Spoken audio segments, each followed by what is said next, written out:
작년 여름 휴가 마지막 날에 이제 아래 지역에서 대전으로 올라오면서 아마도 휴가를 저희가 잘 보냈던 것 같아요. 그래서 마지막 날 차 안에서 이제 아내와 제가 핸드폰 음악을 이제 차로 연결해서 크게 틀면서 노래를 흥얼거렸습니다. 그러다가 90년대 말 2000년대 초반 저희가 대학생 때 들었던 빠른 댄스 음악을 듣게 됐어요.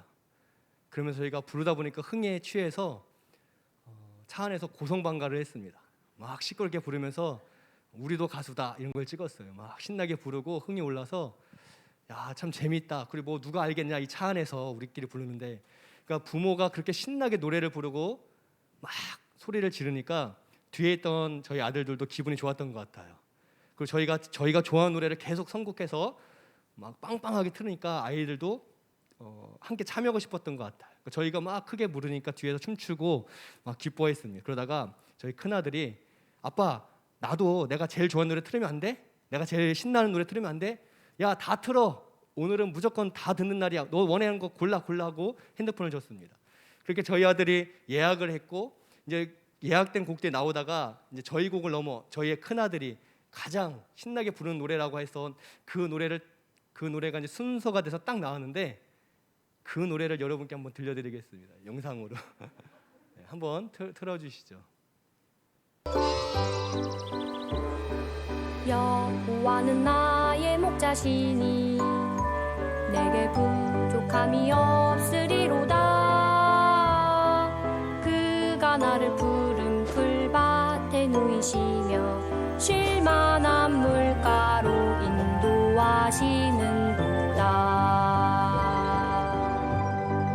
내 영혼을 소생시키시고 자기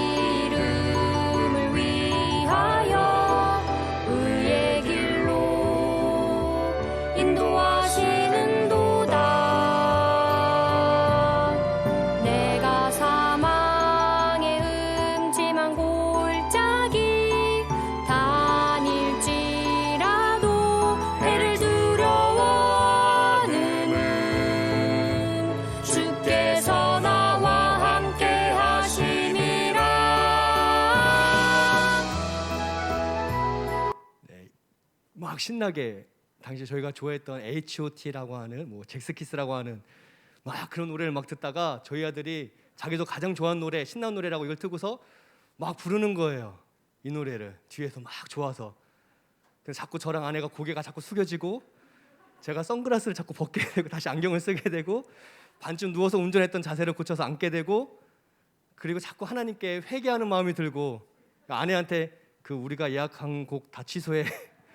그 다음부터 대전까지 아주 조용하게 아주 경건하게 올라왔습니다. 아들이 왜 노래 안 듣냐고 해서 갑자기 마음이 바뀌었어. 좀 조용히 가자. 그러면서 올라왔습니다. 제가 하나 오해했던 게 있었는데 어차피 보는 사람 없는데 뭐 했는데 아들들이 보고 있고 또 하나님께서 분명히 보고 계시겠다 생각이 들었어요. 제가 휴가 때 제가 목사인지 모르는 사람들과 같이 이제 그곳에서 아무도 모르는 곳에서 지냈지만 거기에 너무 심취했다 생각이 들었어요. 제 입에 찬양 소리, 찬송 소리보다는 흘러간 옛 가요를 부르며 즐거워하고 기뻐하면서 그래도 목사인데 아무런 구별점 없이 내가 있어야 될 모습이 아닌 그러니까 세상 사람과 똑같은 모습으로 내가 휴가를 보내고 마지막 날에는 그 절정을 향해서 나갔구나. 그것을 알게 됐습니다. 그러니까 아이한테 좀 부끄럽고 하나님께 죄송하게 됐어요. 그러니까 내가 목사인 거 사람들이 모를지라도 또 혼자 있을지라도 그래도 최소한 내가 하나님 앞에 부끄럽지 않은 모습으로 서 있어야 되는데 한 명의 성도로 그리스도인으로 서 있어야 되는데 하나님도 있고 신앙도 있고 목사인 것도 있고 그냥 옛날 감정에 취해서 막 신났다고 좋아서 그 도로에서 차 안에서 막 노래를 부르는 모습을 보면서 아, 내가 잘못하고 있구나 이런 생각이 들었습니다. 그러니까 제 정체성이 거기서 다시 한번 느껴졌어요. 제가 아들한테 말하진 않았지만 자존심도 상하고 또 다음부터는 어디에 있던 내 말 하나, 행동 하나를 더 조심해야겠다 그런 생각이 들었습니다. 우리가 있어야 될 자리에 있어야 될 모습으로 있는 것은 너무나 중요합니다. 아무리 휴가였어도 목사인데 입에 찬송보다는 가요가 있었다는 것, 내가 교회 바깥에서도 하나님의 사람으로 목회자로 자리를 지켜야겠다 이런 다짐을 했던 경험이 있었습니다. 사실 모든 일에 그렇습니다. 있어야 될 자리에 있어야 될 모습으로 있을 때 평안이 있습니다. 경찰이 있어야 될 자리에 있어야 할 모습으로 있을 때 치안이 안정이 됩니다. 경제인들이 정직한 모습으로 있어야 될 자리에서 있어야 될 위치에서 있어야 될 모습으로 서 있으면 경제는 안정이 될 수밖에 없습니다. 아버지는 아버지의 자리에, 어머니는 어머니의 자리에 있으면 그 가정은 화목해집니다. 목회자는 목회자의 모습으로, 성도는 성도의 모습으로 자기의 자리를 지킬 때 교회는 안정이 되고 화목이 이르게 됩니다. 오늘 엘리사는 엘리사의 자리를 지키고 있는 모습을 우리에게 보여주고 있습니다. 사실 엘리사는 곳곳에 선지자 학교가 있었습니다. 오늘 본문에 나오는 선지자 학교는 아마도 요단 강가 근처에 있었던 길갈에 있었던 선지자 학교였던 것 같습니다. 엘리사는 한 곳에 정착하지 않고 곳곳에 있는 선지자 학교를 돌아다니면서 지금으로 치면 신학생들을 가르치는 역할을 감당했는데, 이 길갈이라는 곳, 요단강 옆에 있는 길갈이라는 곳에는 제자들이 유독 많았던 것 같습니다. 그래서 제자들이 기거할 건물이 부족했습니다. 새롭게 건축을 해야 하는데 신학생들이 무슨 돈이 있겠습니까? 또 당시에는 하나님의 선지자들이 멸시받았던 때였습니다. 그러다 보니까 직접 요단강에 가서 나무를 가져다 건축해야겠다 결의하게 됩니다. 이스라엘을 가보니까 나무가 없습니다. 그런데 이 요단 강가는 강물이 깨끗한 물이 흐르기 때문에 거기에는 큰 나무들이, 마치 우리나라 강원도처럼 큰 나무들이 거기 많이 있습니다. 성경에 있는 그대로 지금도 거기에는 많은 나무가 있는데, 바로 그 자리에서 이 나무를 가지고 우리가 건물을 짓겠습니다, 허락해 주십시오라고 엘리사에게 요청을 합니다.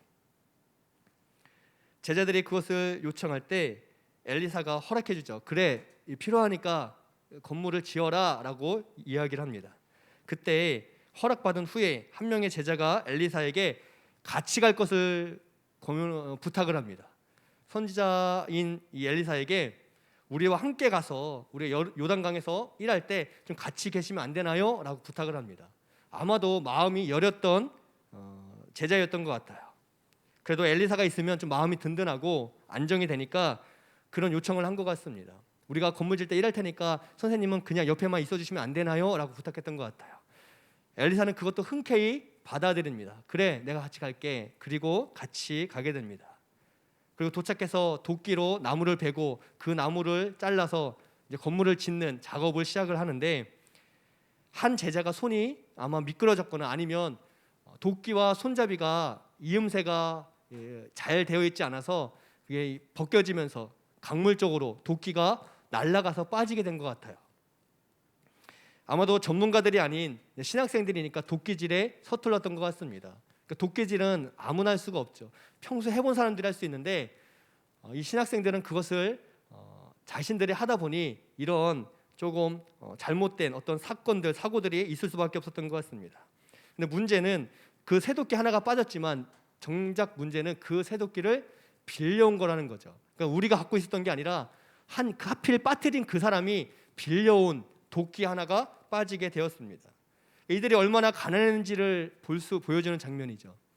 이들이 조금이라도 돈이 있었다면, 이스라엘로부터 후원을 받았다면 인부를 고용해 전문가들이 그 건물을 지었을 텐데 그냥 우리가 하자, 우리가 하면 되지 뭐, 그런 선한 마음으로 시작했고, 동시에 이 쇠도끼가 필요했는데 쇠도끼가 부족한 사람들은 옆집에서 지인들에게 빌려와 도끼질을 할 수밖에 없었고, 하필 그 중에 하나가 물에 빠지게 된 거죠. 하나님을 위해서 삶을 드리고 최선을 다했지만 생활은 녹록지 않았던 선지자의 생도들, 한 푼 아끼기 위해서 직접 일했지만 빌려온 도끼마저 물에 빠지게 되었습니다.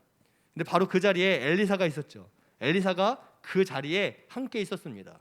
엘리사는 나뭇가지 하나를 베어다가 물에 던졌고 이 쇠도끼가, 빠졌던 쇠도끼가 위로 떠오르게 됩니다. 그리고 그것을 다시 찾아서 마음 졸이며 한탄하고 있었던 그 잃어버린 제자에게 그것을 돌려주며 오늘 말씀이 마치게 됩니다. 찾아보니까 신학자들은 이 나뭇가지 재질을 갖고 뭐 논쟁한 것도 있어요. 이 어떤 나무냐, 요단강 근처에 어떤 나무를 사용했느냐, 무슨 의미가 있느냐 논쟁한 사람들도 있었고, 또 한편으로는 나무를 잘라 그냥 던진 거다. 아니다. 나무를 잘라 도끼의 자루 모양으로 만들어 그걸 던져서 도끼가 와서 붙었을 거다. 별의별 추측을 하는 그런 신학자들도 있었습니다. 근데 그건 하나도 중요하지 않아요. 우리는 그런 거에 논쟁할 필요가 없습니다. 성경을 볼 때 자꾸 불필요한 것을 궁금해할 필요가 없습니다. 성경에 정말 중요한 것을 우리가 봐야 되는데 중요하지 않은 것들 가지고 다투기도 하고 논쟁도 하고 그냥 아무렇게나 내 안에 적용한다면 그게 잘못될 수가 있습니다. 오늘 이 말씀에서 중요한 거는 어떤 나무를 던졌는가, 나무의 모형은 어떻는가 그게 아니라 하나님의 은혜로 지금 이 문제가 회복되었다라는 사실이라는 거예요. 주 안에서, 믿음 안에서 이런 기적이 얼마든지 일어날 수 있다. 그것을 성경은 우리에게 보여주고 있습니다. 왜 이런 일이 있을 수 있었는가? 그 자리에 엘리사가 있었기 때문입니다. 엘리사가 거기에 있었죠. 그건 당연한 일이었을까요? 엘리사가 그 자리에 있는 것은 당연히 있어야 될 사람이 있었던 거라고 생각할 수 있을까요? 엘리사는 왕을 상대로 하는 선지자였습니다. 북이스라엘의 왕을 대면하여 상의도 하고 때때로 왕을 질책도 하고 때때로 왕과 다투기도 하고 때때로 왕을 위로하기도 했던 위대한 선지자였습니다. 한 나라의 명호를 쥐고 있었던 인물이었죠. 그런 엘리사가 보기에 여러 선지자 학교 중에 특별히 길갈에 있는 이 선지자 학교가 이 건물 하나 짓는 건 굉장히 사소한 일이었습니다. 이거 해도 될까요? 라고 했을 때 그냥 해. 네가 알아서 해. 네가 대표니까 너 선에서 그냥 해. 라고 말해도 됐습니다. 또한 그렇게 제자들이 허락을 받은 후에 건물을 지으러 갈 때 사실 눈치 없는 제자죠. 그래 허락할게 가서 지어라 했는데 선생님 우리 건물 지으러 갈 때 선생님도 같이 가시면 안 되나요? 같이 갔으면 좋겠어요 라고 말하는, 가고 싶지 않았을 수도 있을 것 같아요. 다른 일정이 있을 수도 있을 것 같습니다. 그런데 눈치 없는 제자가 선생님도 같이 가면 안 될까요? 라고 했을 때 그래 내가 나중에 좀 한번 돌아보러 갈게, 나중에 시간 되면 갈게, 좀 내가 할 일 하고 갈게 하지 않고 내가 가겠다. 그리고 바로 그들과 함께 가고 있음을 성경이 우리에게 보여주고 있습니다. 이게 쉬운 일이 아니라는 거죠. 선생이 제자의 말에 귀 기울이는 건 쉬운 일이 아닙니다. 제자가 선생님의 말에 귀 기울여야죠. 어른이 아이의 말에 순종하지 않습니다. 아이들이 어른의 말에 순종해야죠. 목회자가 신학생의 이야기를 들을 필요가 전혀 없습니다. 신학생이 목회자의 경험과 지혜를 배워야죠. 그게 세상 이치입니다. 근데 엘리사가 굳이 요단강에 가서 같이 일할 이유가 전혀 없는데 엘리사의 스케줄을 알 수 없는 그냥 이름 없는 한 제자가, 눈치 없는 철없는 제자가 요청했을 때 야 너 먼저 가라, 야 그거 그냥 알아서 해라, 그거 뭐 하다 보면 내가 시간 되면 갈게, 나 중간쯤 갈게 하지 않고 엘리사는 그 즉시 내가 함께 가겠다라면서 4절에 함께 출발을 합니다. 그러니까 엘리사의 탁월한 점이 여기 있다는 거죠. 엘리사는 자기가 원하는 곳에 가지 않고 자기가 필요한 데 있었던 사람이었습니다. 자기가 가야 될 스케줄대로 가는 사람이 아니라 자기를 원하는 사람, 그러니까 자기가 있어야 되는 자리로 나아갔던 사람이었습니다. 사실 있어야 될 자리는 자기가 찾는 게 아니에요. 경찰관이 내가 오늘은 여기 있어야지 한다고 되는 게 아닙니다. 경찰관은 어디 있어야 되냐면 국민들이 경찰이 여기 있었으면 좋겠다 하는 자리에 있어야 된다는 거예요. 아빠가 내가 아빠로서 오늘은 이 자리에 있어야지 하는 게 중요한 게 아니라 아이들이 우리 아빠가 오늘 여기 나와 있었으면 좋겠다 할 때 그 자리에 갈 때 비로소 그 자리가 있어야 될 자리가 된다는 거죠. 그래서 있어야 될 자리는 내가 만드는 게 아니라 그 자리에 있어주길 원하는 사람들의 필요에 따라 정해진다는 겁니다. 사람들이 저 사람이 여기 있었으면 하는 자리가 내가 있어야 될 자리라는 거예요. 그러니까 내가 원하는 자리로 가는 것도 아름다울 수 있지만 정말 나를 간절히 원하는 사람들의 그 필요에 따라 내가 있어야 될 자리로 나아가는 것, 그것이 중요하다는 겁니다. 아빠가 그렇게 자녀들이 원하는 자리에 있어주고 또 자녀들은 내가 하고 싶은 대로 내가 원하는 대로 있는 게 아니라 부모님께서 원하는 자리에 있어줄 때 부모의 마음에 안정이 생기고 그런 부모와 자녀 관계 속에서 화목의 열매가 가정에 맺어진다는 거죠. 교회도 그렇습니다. 목회자가 성도에게 원하는 자리로 성도가 있을 때 목회자는 기쁨을 누리고 하나님께 영광을 드립니다. 또한 목회자를 바라보는 성도님들이 원하는 자리에 목회자가 있을 때 성도님들의 마음에 안정을 얻게 된다는 거죠. 그러니까 내가 있고 싶은 자리가 아니라 나를 필요로 하는 사람들의 필요에 따라 내가 그 자리로 나아갈 때 진정한 내가 있어야 될 자리가 정해진다는 겁니다. 사실 우리가 읽진 않았지만 9절 말씀에 보면 이 엘리사는 바로 직후 바로 이스라엘의 왕을 만납니다. 그리고 아람과의 전쟁을 대비하는 이야기를 합니다. 그러니까 곧 전쟁이 일어날 것이고 그것을 대비하는 중요한 회의가 있고 또 그것을 위해 왕을 독대해야 되고 얼마나 중요한 일이 쌓였는데, 그런데 지금 당신이 나와 함께 갔으면 좋겠습니다 말하고 하는 그 마음 여린, 어떻게 보면 철없는 제자의 이야기에 엘리사가 귀 기울이고 귀한 시간을 내어서 내가 있어야 될 자리, 내가 있어서 네가 안정된다면 내가 갈게 라면서 흔쾌히 따라갔다는 거예요. 엘리사의 스케일은 굉장히 큽니다. 여리고, 성경에서는 여리고를 큰 성이라고 이야기합니다. 굉장히 큰 성이죠. 그 여리고 성 큰 성의 사람들의 생명을 위해서 엘리사는 그 땅에 가 우물물을 고쳐주었습니다. 아람의 군대 장관이었던 그 나아만을 고쳐주며 이방인들에게 누가 살아계신 하나님인가를 증명하는 역할을 엘리사가 했습니다. 그러니까 엘리사는 굉장히 크고 놀랍고 하나님의 영광 가득한 일을 계속 감당했는데, 오늘 말씀은 그냥 작은 에피소드처럼 보인다는 거예요. 그냥 작은 까짓 거 그거 하나 빠졌으면 아르바이트해서 사서 갖다 주면 되잖아 라고 이야기할 수 있는 이야기였습니다. 그냥 물에 빠졌으면 십시일반 돈 조금씩 모으면 도끼 하나 그거 얼마나 한다고, 굳이 그걸 뭘 빌려오냐, 도끼 있는 사람들이 도끼질하고 도끼 없는 사람들은 나르고 부착하고 붙이는 거 하면 되지, 뭐 이런 것까지 내가 신경 써야 되냐, 내가 지금 왕을 만나고 전쟁을 맡고 또 이방인들에게 하나님의 살아계심을 선포해야 되는데 내가 언제까지 이런 짜잘한 일까지 해야 되냐 라고 하지 않았다는 거예요.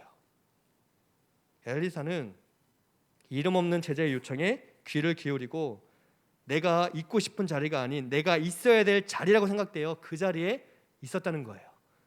여리고 성도 그랬고 나아만을 만날 때도 그랬습니다. 많은 사람들이 엘리사를 기적의 선지자라고 해요. 스승 엘리야보다 성령의 역사가 갑절이나 있었습니다. 계속 엘리사 이야기는 기적이었습니다. 엘리야는 도망갈 때가 있고 낙심할 때가 있고 승리할 때가 있는가 하면 또 마음이 상할 때도 있었습니다. 근데 엘리사는 계속 기적. 그래서 엘리사는 기적의 선지자이죠. 그가 가는 곳마다 기적이 있었습니다. 그가 가는 곳마다 응답이 있었습니다. 그는 능력의 선지자, 응답의 선지자였습니다. 근데 여러분 반대로 한번 생각해 보십시오. 엘리사가 가는 곳마다 역사가 있고 응답이 있었는 게 아니라 하나님의 역사와 능력이 나타나는 곳마다 엘리사가 간 거 아닐까요? 여리고의 죽은 땅에 생수가 나오도록 한 분이 누구십니까? 하나님이신가요? 엘리야인가요? 하나님이시죠. 나아만, 군대 장관 나아만을 고칠 때 그 나아만을 고친 분이 하나님이십니까? 엘리야입니까? 하나님이시죠. 오늘 도끼가 떠오르는 건 하나님의 역사일까요? 엘리야의 능력일까요? 하나님의 역사죠. 하나님께서 능력을 베풀기 위해, 하나님께서 응답 주시기 위해, 하나님께서 하나님의 백성을 불쌍히 여겨주셔서 응답과 능력을 주시는데, 그렇게 은혜와 응답을 주실 때 언제나 거기에는 신실한 엘리사가 있었다는 거예요. 엘리사가 위대한 게 아니라 사실은 하나님께서 위대하신 것이고, 엘리사의 탁월한 점은 그렇게 하나님께서 능력을 베푸시는 가난한 사람들, 죽어가는 영혼들, 불쌍히 여기시사 은혜를 베푸실 그 사람들에게 엘리사는 언제나 찾아가 그 자리를 지켰다는 거예요. 엘리사는 있고 싶은 곳에 있는 사람이 아니라 있어야 될 자리에 있었던 사람이었기 때문에 그렇습니다. 사람들은 문제를 만나면 방법을 찾습니다. 이 문제를 해결할 방법을 찾고 이 어려움을 이길 방법을 찾습니다. 그러나 하나님은 사람들의 문제 앞에 사람을 찾습니다. 그 문제를 해결할 하나님의 영광 가운데 쓰임받을 사람, 준비된 사람, 하나님은 사람을 찾으신다는 거예요. 하나님의 영광을 위해 하나님께서 사람을 찾으실 때 그 자리에 있는 사람이 우리가 되었으면 좋겠습니다. 엘리사가 그랬습니다. 하나님의 은혜를 사모하여 엘리사가 와주기를 바랬던 수많은 영혼들 앞에 엘리사는 찾아가 주었습니다. 그리고 그 자리에 있었습니다. 그런 엘리사를 통해 하나님은 역사하시고 응답하시고 기적을 허락해 주셨습니다. 엘리사는 왜 그렇게 하나님께서 기뻐하시는 자리, 하나님의 은혜가 필요한 이들이 원하는 자리로 나아갔을까요? 사실 그건 아름다운 일이지만 엘리사 개인에게는 피곤한 일입니다. 사실 엘리사가 귀찮아할 만한 일입니다. 이런 것까지 내가 해야 하냐 할 만한 일입니다. 해야 할 일이 너무 많았던 엘리사인데 하나하나 찾아가야 되고 만나야 되고 기도해 줘야 되고 말씀을 전하고 가르쳐야 되고 또 기적이 필요한 곳엔 기적이 일어나도록 기도하고 부르짖어야 하는 하나하나 너무나 바쁜 사람이었습니다. 피곤하고 자기 자신에게는 아무 영광이 없는 일이었습니다. 왜냐하면 나아만을 고쳤을 때에도 그는 10,000원 하나 벌지 않았습니다. 그가 수많은 전쟁의 위협으로부터 이스라엘을 지키는 선지자였지만 왕으로부터 아무런 재정적 후원을 받지 않았습니다. 그에게는 아무런 영광이 없었어요. 우리가 볼 때에는 잘 대단한 사람이고 복된 사람이고 훌륭한 사람처럼 보이지만 그의 인생은 인간적으로 본다면 행복하지 않을 만한 인생이었다는 거예요. 놀라운 역사와 놀라운 기적이 있었지만 손에 쥐어진 건 하나도 없는 사람이었습니다. 아무 영광이 없었어요. 그것을 통해서 아무도 엘리사를 높이지 않았습니다. 그런데 왜 엘리사는 이 일을 계속했을까요? 하나님께 쓰임받는 기쁨이 있었기 때문입니다.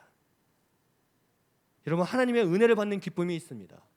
하나님의 축복을 받는 기쁨이 있습니다. 그래서 우리가 감사하며 찬양하며 감격하며 하나님의 이름에 영광을 올려드리는 거죠. 그런데 그거와 더 큰, 비교할 때 더 큰 기쁨이 있는데 바로 그렇게 하나님의 은혜를 위해 쓰임받는 기쁨이 있다라는 거예요.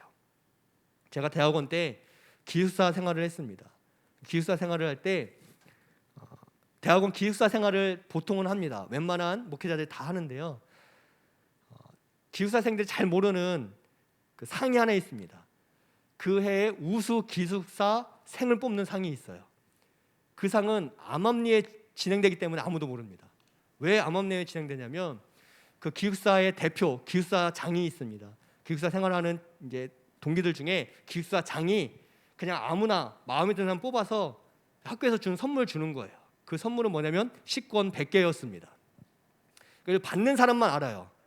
왜냐하면 기숙사장 네가 그냥 주면 돼 이렇게 오고 기숙사장이 주기 때문에 이것을 뭐 사람들한테 광고할 필요도 없습니다. 왜냐하면 왜 쟤를 주냐, 왜 얘는 안 주냐 이런 시비가 붙을 수 있기 때문에 그냥 기숙사장이 자기 방으로 누구 좀 오세요. 그럼 가면 당신이 올해 우리 기숙사생입니다 하고 100장을 주는 거예요.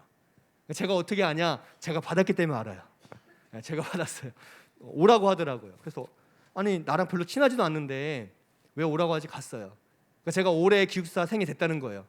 내가 청소 한 번 한 적이 없는데. 그리고 이게 기준이 뭐냐 물어보니까 기준은 그냥 본인이 기도하다 응답받으면 주는 거래요. 그 이상하다고 알아봤더니 그 기숙사 대표와 같은 방을 쓰는 저랑 친한 형이 있는데 그 형이 이제 청주 선배세요. 그래서 그 형이 로비를 한 거죠. 야 아무나 줘도 되는데 내 청주 후배 줬으면 좋겠다. 그래 그렇게 하지 뭐 상관없어 하고 저를 준 거예요. 그러니까 제가 식권 100개를 받았습니다. 2,000원짜리 20만 원어치를. 굉장히 큰 거죠. 한 학기를 먹을 수 있는 식권이었습니다. 근데 받으면서도 얼떨떨했어요. 아니 내가 청소한 적도 없는데. 청소하는 착한 기숙사생도 있었어요. 정말 규율을 잘 지키는 기숙사도 구역 예배를 드리는데 구역 예배를 정말 잘 드리는 그 기숙사생도 있었습니다. 저는 드리면 드리고 뭐 오늘 야 우리 드리지 말까 하면 드리지 않는 저는 그냥 대세에 편승하는 신학생이었습니다. 청소도 잘 안 하고. 근데 얼떨결에 이거 받으니까 내가 이거 받을 이유가 없는데 이걸 날 왜 주나? 그냥 안 받는다고 했는데 그냥 받으라고 하니까 그냥 받으면 돼 하고 넣어줘서 일단 알겠습니다 하고 받았어요. 막 감사한 마음이 든 것도 아니었어요. 좀 얼떨떨해서.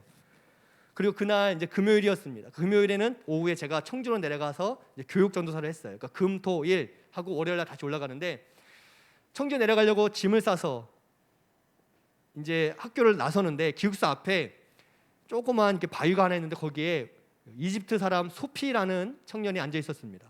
이 소피라는 신학생은 이집트에서 유학이 온 신학생인데 한국말을 전혀 하지 못해요. 그냥 영어 조금 하고 말도 잘 못해요. 키도 작고 왜소합니다. 저도 별로 친하게 지내지 않았습니다. 왜냐하면 뭐 같이 만날 일도 없었고 또 제가 볼 때 그냥 애굽 사람이라 싫었던 것 같아요. 어렸을 때 애굽 사람, 저 출애굽할 때 그 나쁜 사람 뭐 이렇게 생각했던 것 같아요. 그러니까 별로 말 한마디 한 적이 없는 신학생이었는데 그 친구가 그냥 멍하니 신학교 기숙사 뒤에 있는 산을 보고 있는 거예요. 제가 보면서 뭐 무슨 일이 있나 하고 대수롭지 않게 버스를 타고 청주로 내려갔습니다.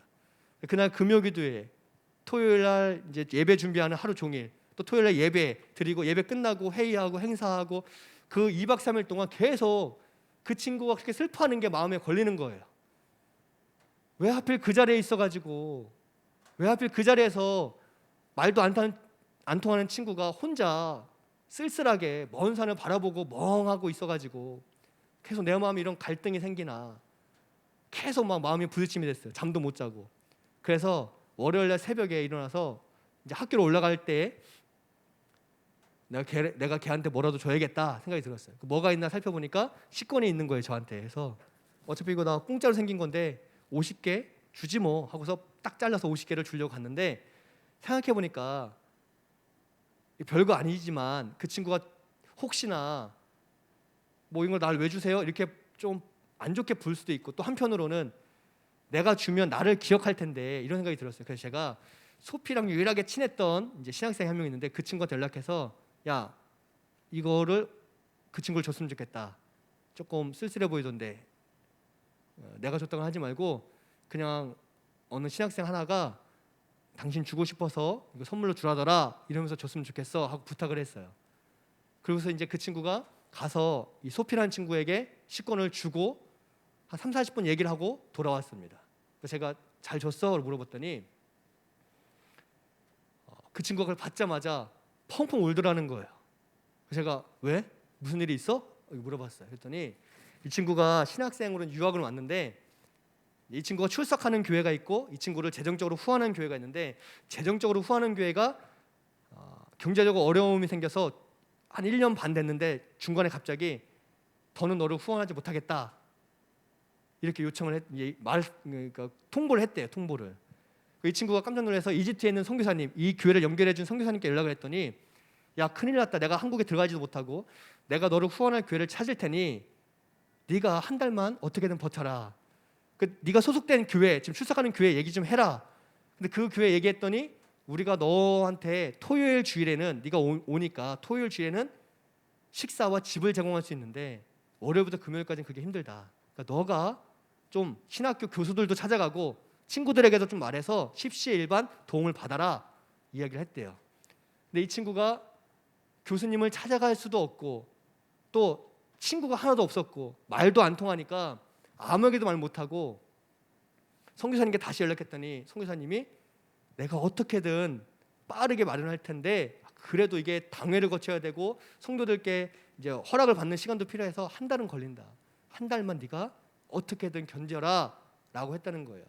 그리고 그게 제가 봤던 그날 금요일 날 그 친구가 그래서 시름에 빠져서 고민하다가 내가 월요일부터 딱 이제 월요일부터 재정이 끊기는데 월요일부터 나를 도와줄 신학생도 없고 목사님도 없고 교회도 없고 교수님도 없고 하나님밖에 안 계신데 하나님이 나에게 밥을 주시면 내가 먹고 밥을 안 주시면 나는 토요일까지 계속 금식하고 토요일날 주일날 밥 먹고 월요일부터 금요일 금식하는 그것을 그날 이제 결단을 한 거예요. 그리고 월요일날 점심을 금식이 시작된 거예요. 첫 금식을. 그러면 하나님 금식을 시작합니다. 그리고 하나님 응답하실 때까지 저는 밥을 안 먹고 금식하겠습니다. 제가 말주변도 없고 성격도 내성적이라 또 말할 수 있는 사람도 없고 그냥 그렇게 해서라도 한 달을 믿음으로 그리고 악으로 깡으로 버티겠습니다. 결심하고 첫 금식을 했대요. 그래서 제가 50장을 줬죠. 하루에 월요일부터 금요일까지 하루에 신학생들이 보통 아침은 잘 안 먹습니다. 점심 저녁만 저도 그렇게 먹었는데 두 끼를 먹어요. 두 끼를 먹으면 식권이 2개가 필요하고 월요일부터 금요일까지면 5일이니까 한 주에 10장이 필요합니다. 한 달에 많을 때 5주이기 때문에 딱 50장이면 한 달을 먹을 수가 있는 식권인 거예요. 그 친구가 식권 50장만 있었으면 하고 계속 기도했는데 한 끼 금식했는데 식권 50장이 갑자기 생긴 거예요. 그러니까 이 친구가 펑펑 울고 이걸 막 간증을 안 되는 영어로 하고 이 심부름했던 전도사님도 울고 그 얘기를 들은 저도 울고. 근데 제 마음에 어떤 감동이 보였냐면 하나님께서 저를 보고 웃으시는 거예요. 왜 웃으셨냐면 너가 주인공인 줄 알았지. 저한테 그렇게 야 승호야 네가 주인공인 줄 알았지. 그 식권의 주인공인 줄 알았지. 소피가 주인공이었고 너는 그 소피를 내가 응답할 사람으로 쓰는 조연이었어 라는 감동이 생겼어요. 제가 쓰임받는 기쁨이 있구나. 그걸 그때 경험했어요. 내가 100건 받고 100개, 200개 받는 것도 너무 기쁘겠지만 하나님께서 누군가를 위해서 쓰실 때 거기에 쓰임받는 기쁨이 있구나.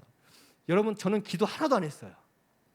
소피가 그렇게 될지를 생각도 못하고 있었으니까. 근데 소피는 지금 이집트에서 목회하고 계시겠죠. 근데 그 친구는 정말 간절히 어떻게 보면은 목숨 걸고 기도했던 것 같아요.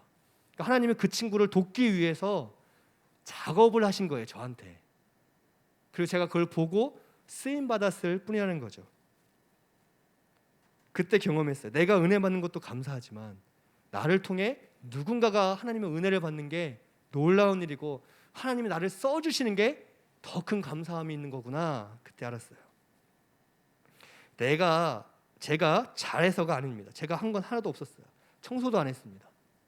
그러니까 이 일에 소피를 위해서 조연으로 저만 쓰임 받은 게 아니고 저를 추천해준 선배도 쓰임 받은 거고, 그거 선배의 말에 동의해서 시권을 준 기획사 장도 쓰임 받은 거죠.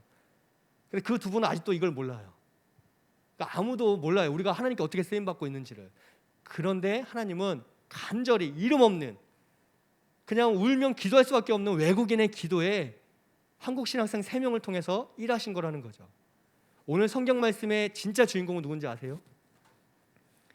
그 쇠도끼를 잃어버린 이름 없는 사람입니다. 이 사람은 생각해서 참 불쌍해요.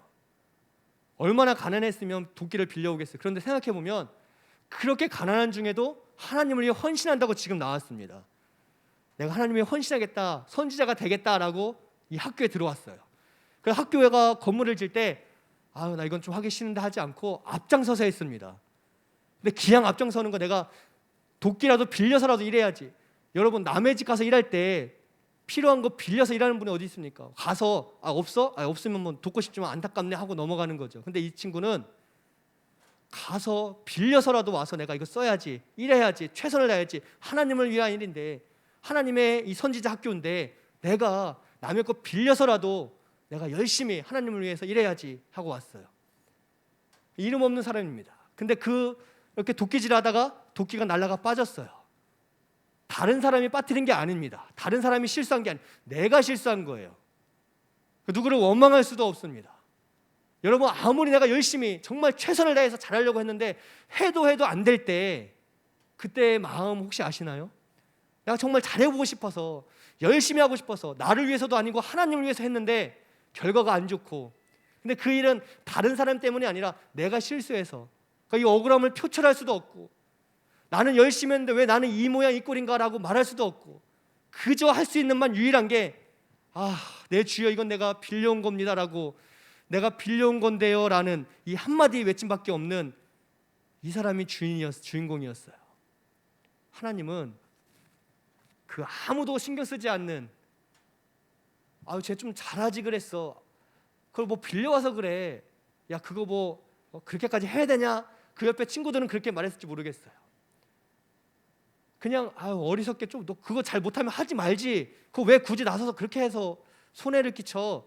핀잔들은 그 핀잔 속에서도 대꾸조차 할 수 없는, 그렇게 생명이, 소망이 일그러져가는 사람이었는데 하나님은 그 영혼을 불쌍히 여기셔서 엘리사, 그 자리에 있는 엘리사를 통해 그 영혼이 한탄하고 마음을 졸이고 자포자기하고 자기에게 실망해서 그저 나 이거 빌려온 건데 말할 수밖에 없었던 그 사람이 다시 소생할 수 있도록 은혜를 베풀어 주셨다는 거예요. 하나님의 관심은 이 한 영혼에게 있었습니다. 하나님께서 한 영혼을 천하보다 귀하다 말씀하실 때 그거는 과장된 말이 아닙니다. 그거는 그냥 아름다운 미사 여구가 아닙니다. 하나님은 수많은 선지자의 생도가 있었지만 정말 깊은 시리에 빠질 수밖에 없는 이 선지자 생도의 그 마음을 헤아려서 엘리사를 통해 도끼가 나오도록 허락하신 거예요. 이 사람이 그 도끼를 받았을 때 마음이 어땠을까요? 얼마나 큰 위로와 힘을 얻었을까요? 하나님 살아계시고 나와 함께 하시는구나, 하나님 정말 우리 인생의 주인이시구나, 하나님 나의 어려움을, 나의 슬픔을 모른 척하지 않으시는구나, 하나님 내가 잃어버린 기쁨을 회복시켜 주시는구나. 아마도 그는 큰 영광을, 큰 찬양을 하나님께 드렸을 거예요. 이 사람이 주인공이었기 때문에 엘리사는 아무렇지도 않게 그 도끼를 찾아 그에게 줄 수 있었습니다. 하나님께서 그 영혼을 사랑하신 것을 알았기 때문에, 그리고 엘리사는 거기에 쓰임받는 것으로 충분했기 때문에 우리가 바로 이런 엘리사와 같은 마음이 있었으면 좋겠습니다. 오늘 내가 궁핍해도 나를 통해 누군가가 하나님의 채우심을 경험할 수 있다면 그것만으로도 감사할 수 있는 믿음이 우리 가운데 있기를 축복드립니다. 나를 통해서, 나는 지금 피곤하고 지쳤어도 나를 통해 누군가가 하나님의 은혜 가운데 회복되는 역사를 경험할 수만 있다면 그 자리로 나아가 쓰임받는 사람이 우리가 되기를 축복드립니다. 여러분, 내가 있고 싶은 자리가 아니라 내가 있어야 될 자리를 지키는 사람을 통해서 하나님의 은혜 받는 건 너무나 귀하지만, 그러나 누군가를 위로하고 살리는 그 하나님의 은혜에 쓰임받는 기쁨을 알기 때문에 오늘도 겸손히 하나님의 원하시는, 하나님이 살리시는 그 자리로, 생명의 역사가 있는 그 자리로 나아갈 수 있는 그 걸음이 우리의 인생길이 되었으면 좋겠습니다. 엘리사는 그런 삶을 살았습니다. 우리도 그런 삶을 살기를 축복드립니다. 사랑하는 성도 여러분, 하나님의 은혜를 충만하게 받기를 축복드립니다. 그리고 나아가 그것을 넘어 다른 누군가에게 하나님의 은혜가 흘러가도록 쓰임받는 그런 기쁨이 가득한, 정말 하나님의 큰 복이 우리 심령 위에, 가정 위에 가득하기를 예수님의 이름으로 축복드립니다.